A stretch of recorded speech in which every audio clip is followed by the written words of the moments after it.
Hello friends, and welcome to our video lecture on electron configuration. Our guiding question for today: how can we model the energy states of electrons and atoms? These are our content statements. Feel free to pause the video if you want to read them. Otherwise, here we go. And our objectives for the day: we're going to define emission spectra and talk about the spectrum of hydrogen. We'll describe the relationships amongst energy and frequency and wavelength and the pretty colors of light that we see in the magical flame test lab. We're going to talk about the shapes and orientations of orbitals, those electron clouds, and then we'll apply the principles, the rules of electron configuration, the Aufbau principle, Pauli exclusion principle, and Hund's rule.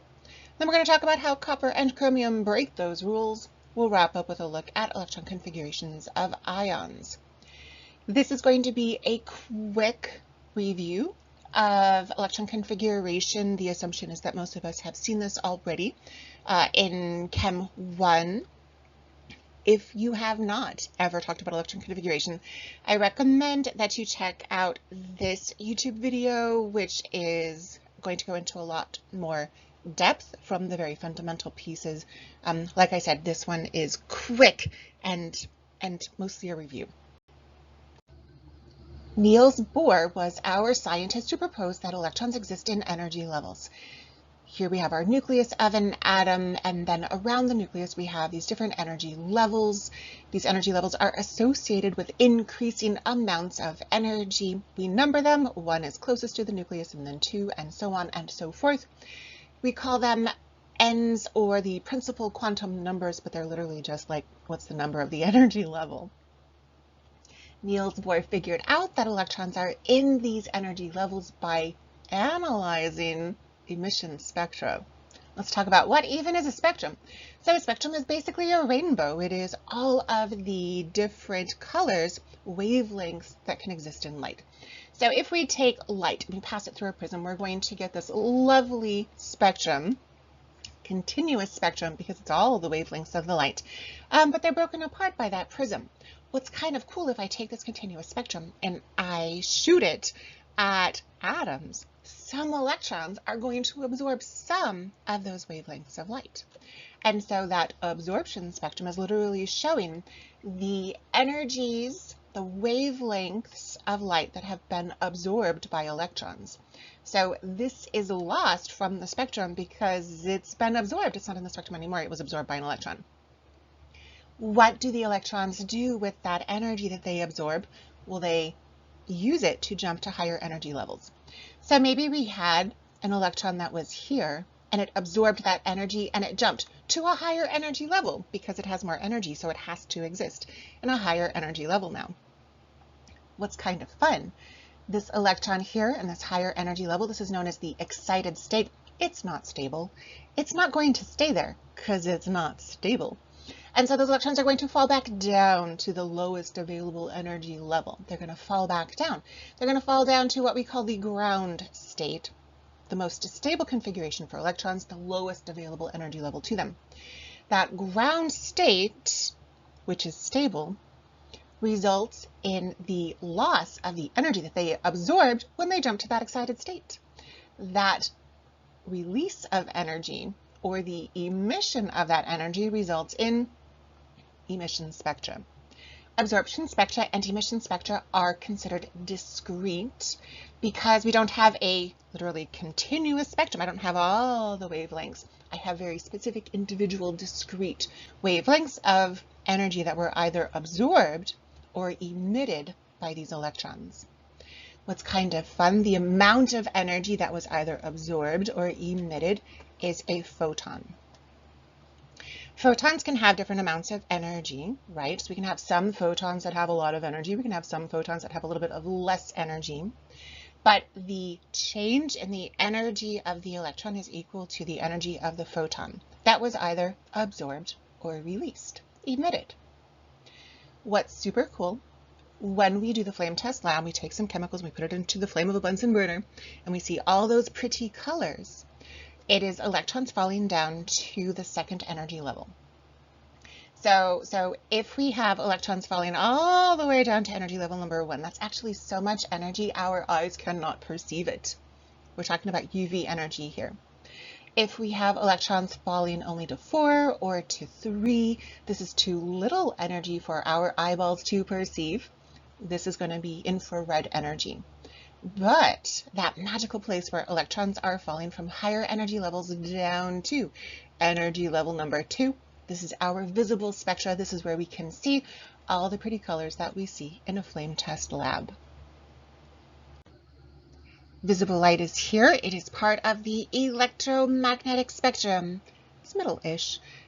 We actually have a little bit of a chunk of the electromagnetic spectrum in our data booklets. This is section 5. These equations are in section 1.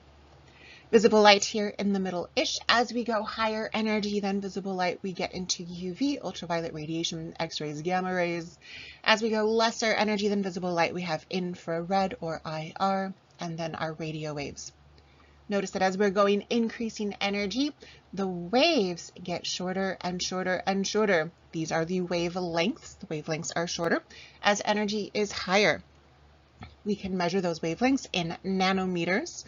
These are the ranges of wavelengths for visible light. This is again given to us in section 5 of our data booklets.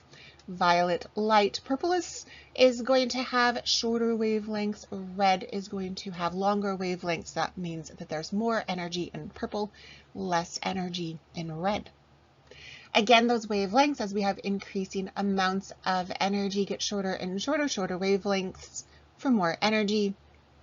The converse is true. If I have a longer wavelength, we're going to have a little bit less energy. We show wavelength with this Greek letter, lambda. Lambda is for wavelength. We can also describe these waves as having frequencies. Frequency is the amount of waves passing a given point per unit of time. We usually talk about per second. If I have a lot of really short waves, I can get a lot of them to pass by in any given unit of time, per second, if you will. And so if I have very short wavelengths, I'm going to have a high frequency. Small wavelength, high frequency, and high energy. If I have very long wavelengths, higher quantities of nanometers in our wavelengths, they're going to pass by more slowly. We're going to have a lower frequency and we have lower energy.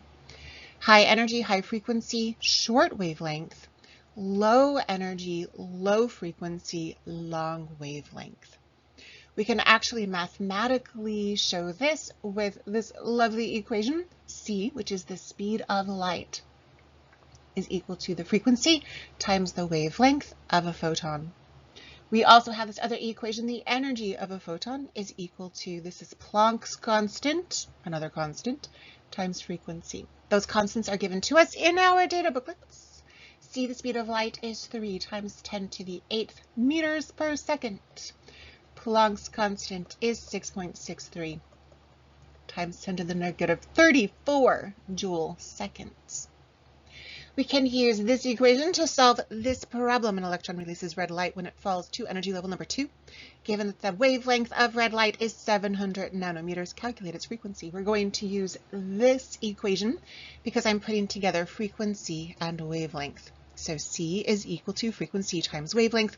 Again, C is the speed of light. It is a constant. It is 3 times 10 to the 8th meters per second. That's equal to the frequency, which I'm trying to find, times the wavelength. Wavelength is lambda. So I could go ahead and throw 700 nanometers in here, but now I don't have matching units. And so I have meters on one side of the equation, nanometers on the other. This is not going to let us solve for anything. And so I do need to convert my nanometers to meters. Remember that nano is for 9. There are 10 to the 9 nanometers in every 1 meter. And so to get from 700 nanometers, I'm going to have to divide by 10 to the 9. That's going to give me 7 times 10 to the minus 7 meters. Times the frequency is equal to that speed of light. Solve for frequency. I'm going to divide both sides by 7 times 10 to the minus 7 meters. Divide that side at with the same number, and our frequency is going to be, let me turn my calculator back on. That looks like 3.0 times 10 to the 8th divided by 7 times 10 to the minus 7. We get a 4 0.285, I'm going to skip all those because I'm going to keep only one sig fig here, one sig fig here, 4 times 10 to the 14th, and our unit label is going to be hertz. Hertz is waves per second, sometimes shown more commonly as simply seconds to the -1, basically per second. Anything per second, waves is what we're talking about here. Again, this information is given to us in our data booklets, sections 1 and 5. We might be asked to draw the emission spectrum of hydrogen. So what we're going to do is chop out a little piece of this Bohr model of an atom, and I'm going to draw it like this, showing that as we go further and further away from the nucleus of an atom, we're going to have these energy levels get closer and closer to each other. We say that they converge at higher energy levels. This is energy level number 1. Here's energy level number 2 and 3 and 4 and 5, and we could go on to infinity. The emission spectrum, I'm showing that energy is being released. Remember that emit means to release. So I'm showing energy being released as electrons are falling down to lower energy levels. And so we could fall from 2 to 1. I'm going to draw that arrow showing down because we're releasing energy. If I wanted the absorption emission, I would draw arrows up. I could also draw from 3 down to 1. I could draw from 4 down to 1. We could draw from any of those higher energy levels down to 1. I could do the same thing for 2, from 3 to 2, from 4 to 2, from 5 to 2. We could do the same thing. I should have drawn this wider, down to 3, from 5, and from 4. What's kind of fun, that energy level number 2, this is where we get our pretty colors of light. So when we do that flame test lab and we see all these different colors, it's because of these electrons falling from different higher energy levels down to energy level number 2. The shorter the arrow, only from 3 to 2, the lesser amount of energy is being released, and that's going to give us lower energy, longer wavelength. We're talking about red light here. When we have these bigger drops, perhaps from energy level number 5 down to 2, that longer arrow is going to indicate more energy being released, and we're going to have colors closer to the purple side of the visible spectrum. The reason that we're only asked to draw the emission spectrum of hydrogen is because hydrogen has that 1 electron, and so it's super simple. These concentric circles that we have work okay for hydrogen. When we start talking about atoms that have more than 1 electron, things get messy. And that's where Schrödinger comes into play. We've been focused so far on just the wavelengths, the frequency of the waves, the energy of the waves of the photons from these electrons. And we do know that light moves in waves because when we pass light through a prism, it breaks into this continuous spectrum. However, if we shoot electrons at this screen that has little slits in it, we end up with a scattering pattern, and the scattering pattern tells us that electrons, these photons, also exist as particles. We call this the duality of light. It exists as both particles and as waves, which is super cool, and it's way more physics than we want to go into right now, but it's super interesting. Because of this idea of duality, we have to add a little bit more to our Bohr model for atoms that have more than 1 electron. And so Heisenberg comes into play. Heisenberg's uncertainty principle states that we cannot know where an electron is. We cannot know how fast it is moving at the same time. There's a big uncertainty there. The closer that we get to the electron, we kind of push it away, so we cannot know. It's super interesting and uncertain. Schrödinger also comes into play, and he said that perhaps instead of orbits, remember that our Bohr model were these concentric circles, these orbits that electrons are moving in. Perhaps instead of orbits, we have orbitals. These clouds in which we're most likely going to find an electron. But not always, but most of the time, yes. So in our clouds, we have a high probability of finding an electron, high probability it's not going to be there all the time. They're moving around zippity-doo all over the place. The denser the color of the cloud, the more likely we are to find the electron, but we could also find those electrons out here. So they're just all over the place all the time. Our orbitals come in different shapes. Our s orbitals are these lovely spherical shapes. It's a sphere. Our p orbitals, we actually have 3 p orbitals. Orbitals, again, are these electron clouds where we are most likely going to find an electron. These p orbitals are oriented on the 3 different axes, 3-dimensional axes, x and y and z. They are kind of like dumbbells. And so we're going to draw them on the x-axis, on the y-axis, on the z-axis. These are our d orbitals. They get a little bit more complex. They're kind of like clover leaves or dumbbells with donuts. Luckily, IB will ask us to draw only s and p. So if you are asked to draw an s orbital, you're going to draw, my friends, a sphere. If you're asked to draw a p orbital, if you're given an axis, make sure that the node of your dumbbell goes through the origin. If you're not given an axis, then just draw basically a dumbbell, a figure 8, an infinity sign. So here's our s orbital. These are p orbitals. Where do these s and p and d's, and there's also f, we didn't even talk about those because they're so messy. Where do these come from? Our s and our p's and our d's and then our f's, they are blocks in the periodic table. Remember that our s block is here. I know that helium is way over here, but we're going to throw helium into our s block. This is the s block. We also have a p block. P block is here. We have our D block is here, and we have our F block is down here. You should have these memorized, perhaps annotate the periodic table in your data booklet with them to help you memorize. So we have S, we have P, we have D, we have F.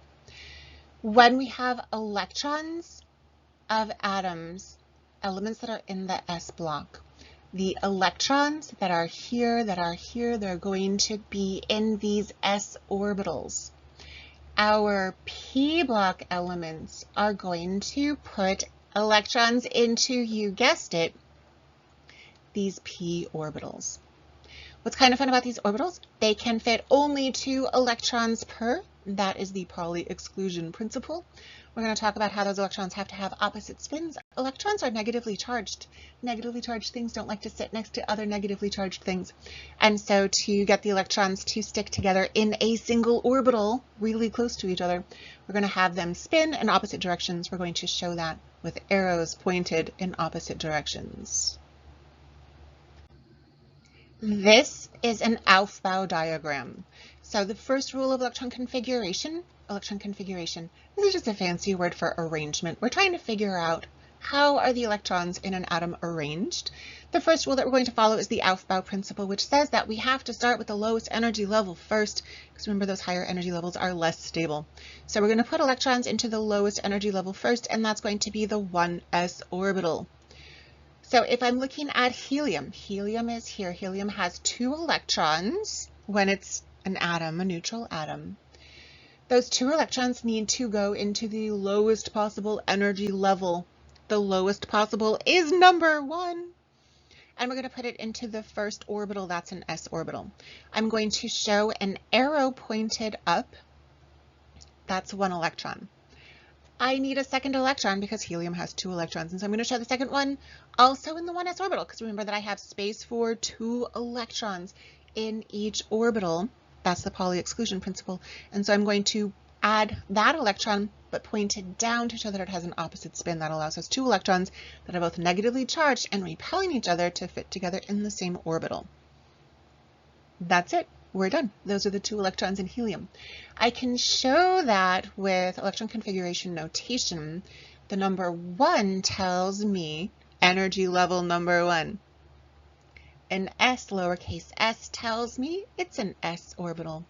And then I have 2 electrons in that one s orbital. I'm going to give it an exponent of 2. 1s2 is the electron configuration for helium, and it's telling us that in energy level number 1 and orbital s, I have 2 electrons. Let's do nitrogen.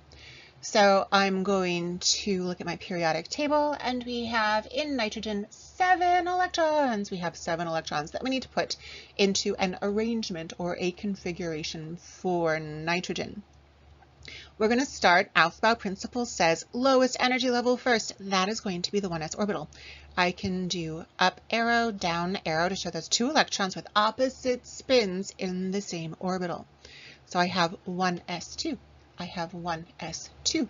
That's only 2 electrons. I need to get to 7. So I'm going to go to my next available energy level. Because 1s is full, I can move up to the 2s orbital now. 2s is next.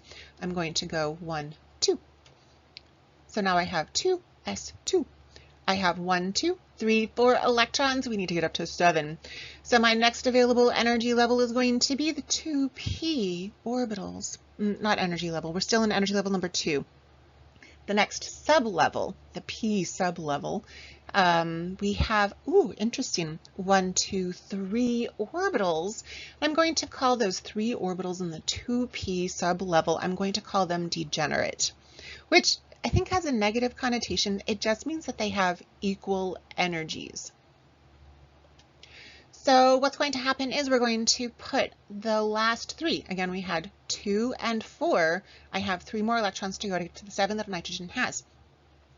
We're going to put them into the 2p sublevel, but here's where Hund's rule comes into place. Hund's rule says that if you have degenerate or equal energy orbitals, you're going to spread those electrons out. Again, they're all negatively charged. They don't like each other. Okay, I know electrons don't like anything. They're going to repel each other because they all have the same charge. So it wouldn't make sense to be like, oh, I'm going to put your electrons together like this. That is not the most stable configuration. What's going to happen instead is those electrons are going to spread out. This is Hund's rule, just saying that if you have availability, go ahead and spread those electrons out. Now you can't spread them out into the 3s and the 3p and the 5p, because even though those electrons would like to be that far away from each other, that's breaking the Aufbau principle, which says that we have to start in the lowest energy level first.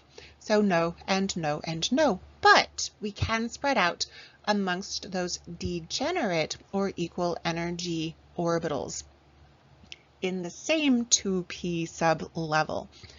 Good. So now I can finish up my nitrogen electron configuration. I had 2 electrons in the 1s orbital. I have 2 electrons in the 2s orbital.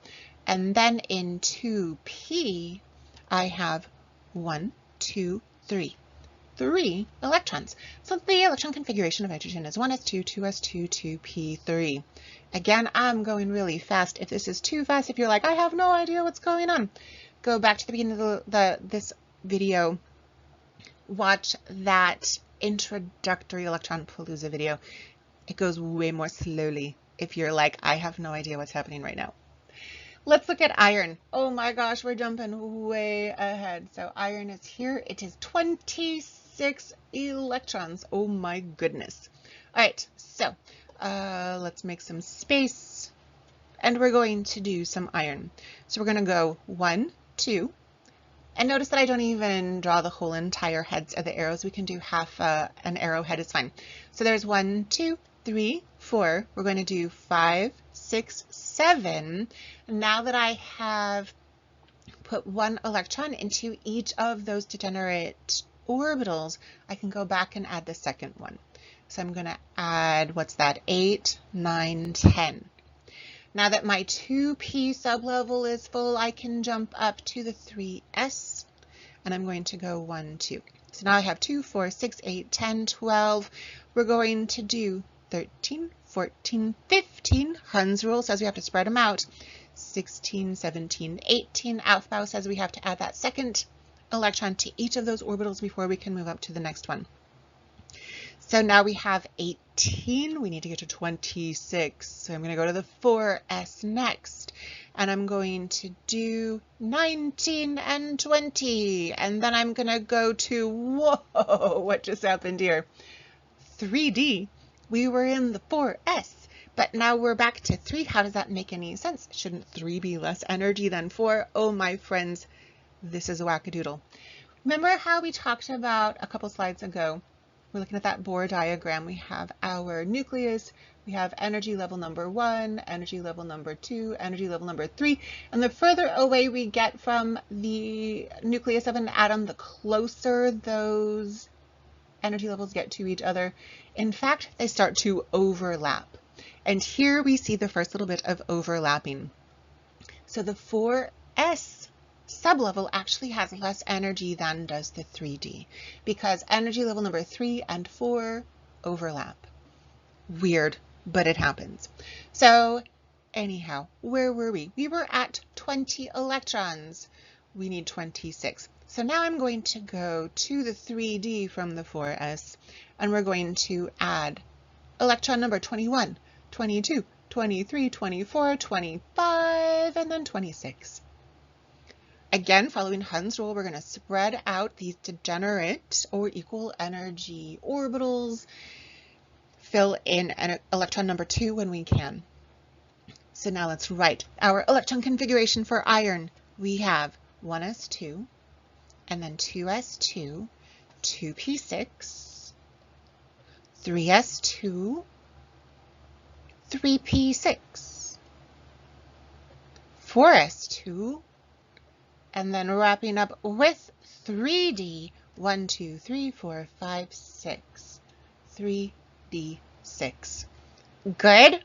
All right, let's do iodine. Iodine is here. Oh my goodness, 53 electrons. That's a lot. I'm not going to erase iron. I'm just going to tack on. So I had 26. This was number 26, 27, 28, 29, 30. 31, 32, 33, 34, 35, 36, 37, 38, 39, 40, 41, 42, 43, 44, 45, 46, 47, 48, 49, 50, 51, 52, 53. We did it. So now iodine is going to be 1s2, 2s2, 2p6, 3s2, 3p6, 4s2, 3d, oh my gosh, 10. You can write 4s before 3d. You could also write 3d before 4s. It doesn't really matter. I like to put the 4s before the 3d just because it helps me remember that that 4s block comes before the 3d block. Where were we? 3d 10, and then 4p6 and 5s2 and 4d 10 and 5p5.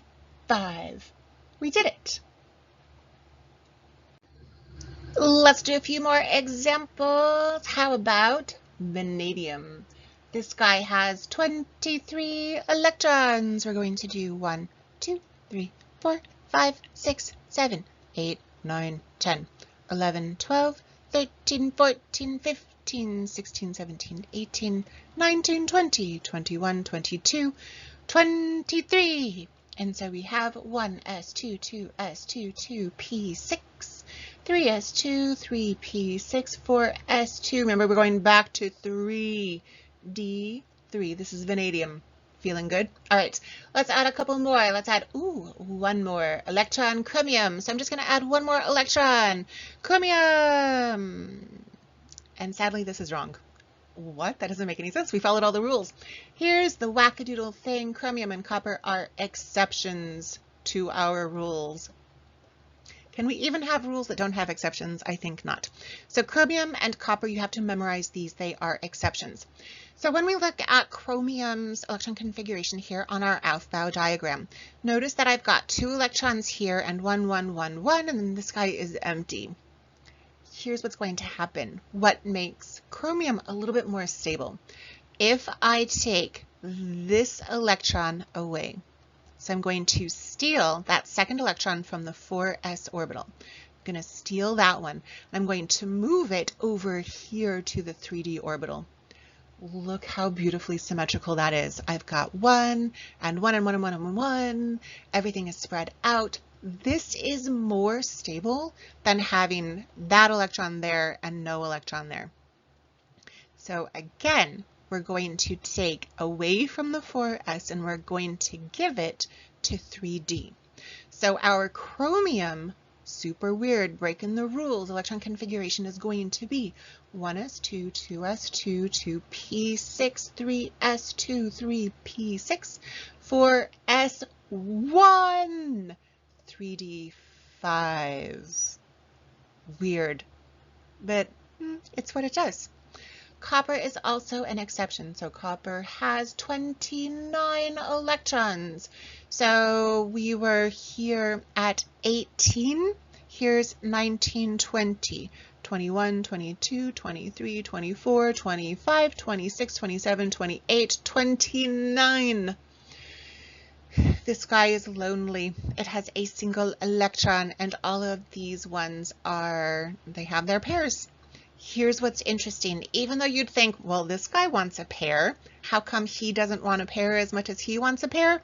Well, friends, it's more stable if I make 4s unpaired and we make 3d paired.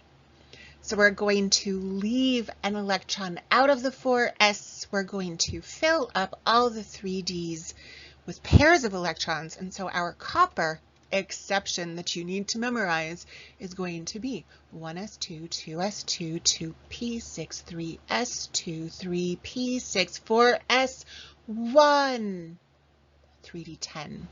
Weird, but again, it's what it does.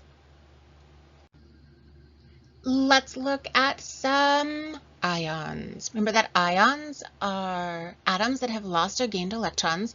We can have cations. Cations have lost electrons and they are positively charged.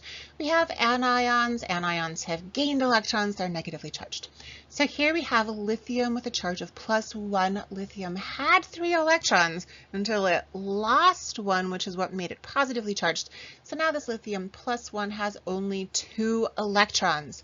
It had 3. It lost 1 to get that positive charge. Now it only has 2 electrons.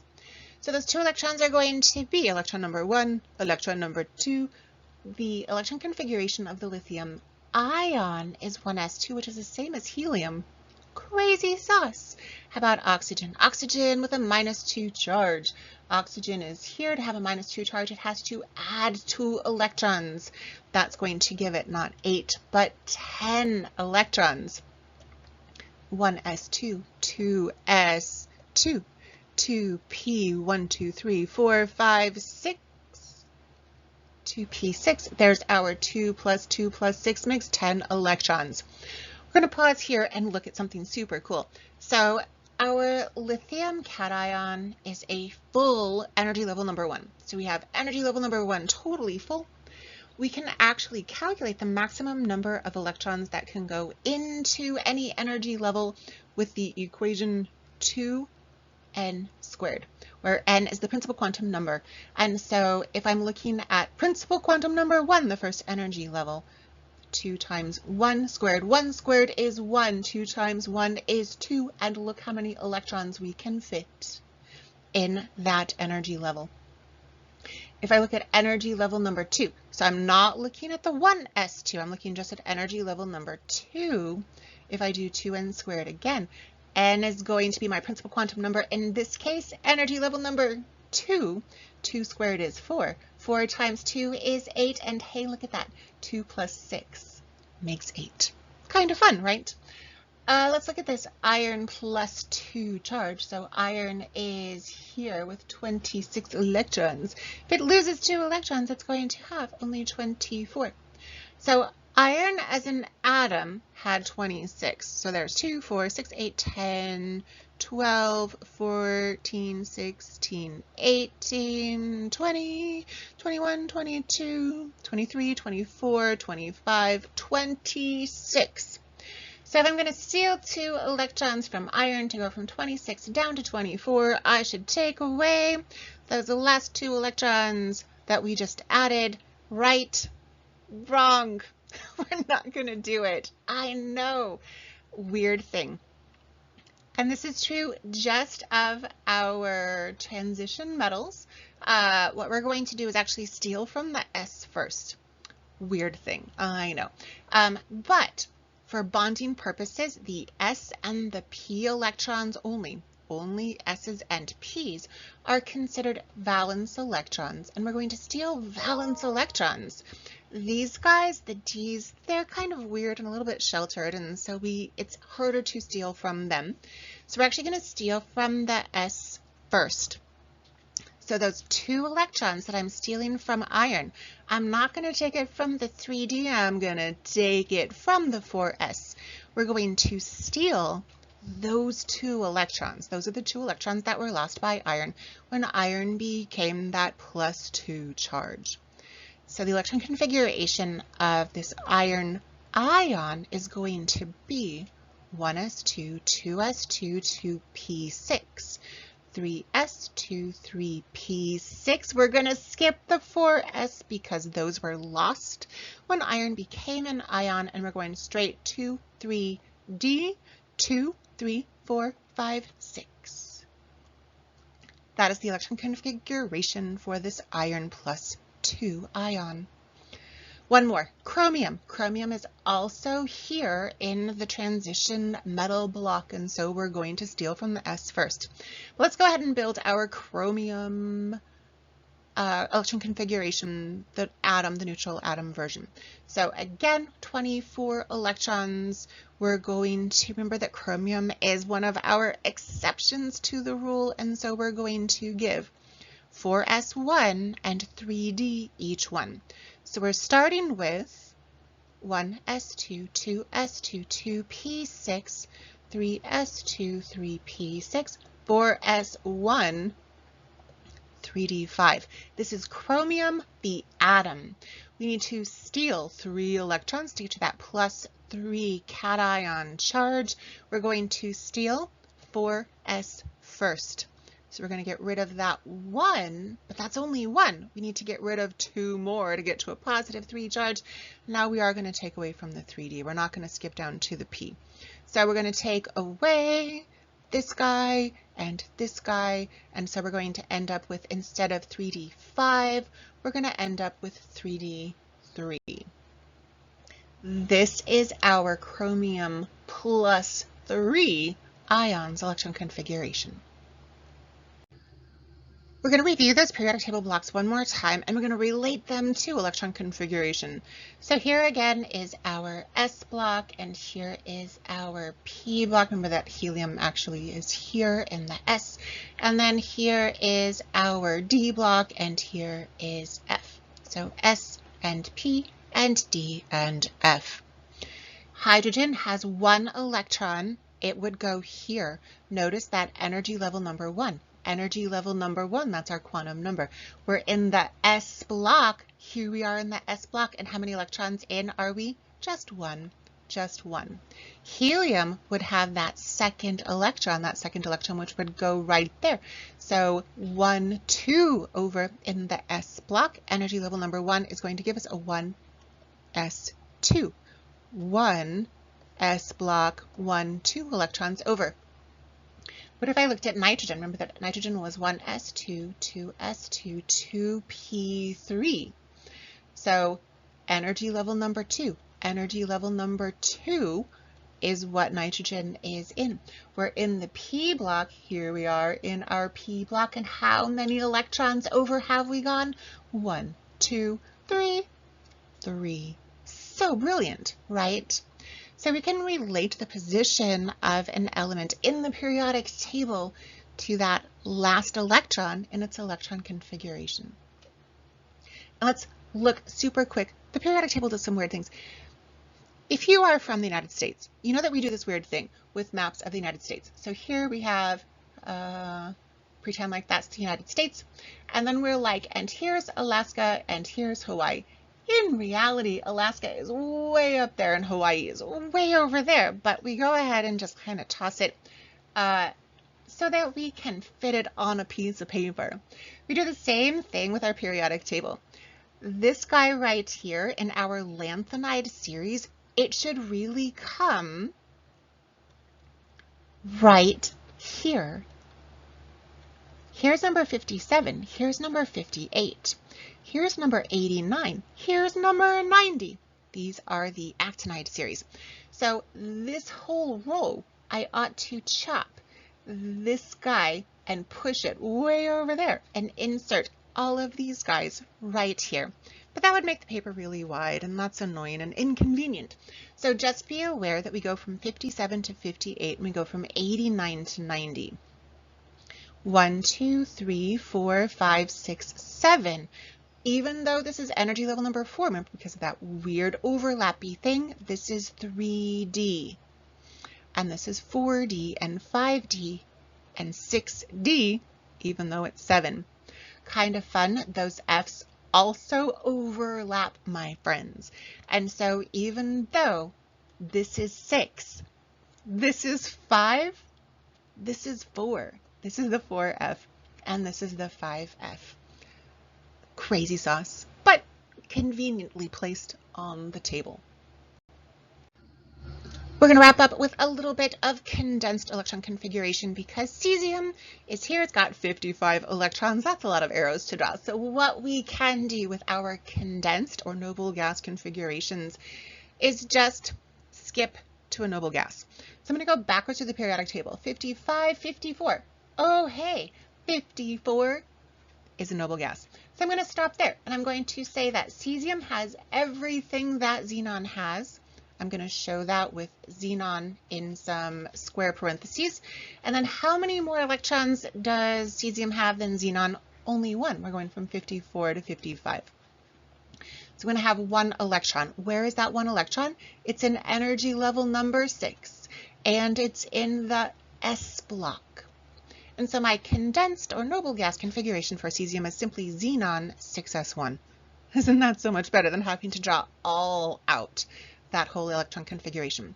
So the same thing for barium. Barium is right next door, 56 electrons. We're going to go backwards to the periodic table, 56, 55, 54. Again, we run into xenon, the noble gas xenon. How many more electrons does barium have than xenon? It has 2. Where are they? They're in the 6. S block orbital. So barium's condensed electron configuration, xenon 6s2. Silicon, not quite as convenient because it's way over here, but we can still do it. So we're going to go backwards to the periodic table, 14, 13, 12, 11, 10. 10 is the noble gas that we run into when we go backwards. This is neon, so I'm going to put neon in the square parentheses. How many more electrons does silicon have than does neon? Neon's 10, silicon is 4. 2 of them are in the 3s sublevel, and then 2 more are in the, we're still in energy level number 3, but now this is the P block, so 3p2. This is our condensed or noble gas configuration for silicon. Neon, 3s2, 3p2. And on that note, my friends, we finally are at the end of this lecture video. We defined the emission spectra, those discrete specific wavelengths of energy that are released when electrons fall to lower energy levels. We talked about the emission spectrum of hydrogen, be able to draw it. Remember that we're going to draw n equals 1 and 2, and they get closer to each other as we get further away. Emission means that energy is being released, and so we draw arrows going down. We talked about the relationships amongst energy and frequency and wavelength and color of light. Purple has more energy than does red. Long wavelengths have low energies and low frequencies. Short wavelengths have high energies and high frequencies. We talked about the shapes and the orientations of orbitals. You need to be able to draw S and P. If you have an axis for the P orbitals, make sure that the node goes through the origin. We applied so many rules for electron configuration. Aufbau, start at the lowest possible energy level. First, Pauli exclusion, only 2 electrons per orbital. they have to go in opposite spins. And Hund's rule, if you have, like in the p sublevel, degenerate orbitals, orbitals with equal energies, you're going to spread those electrons out.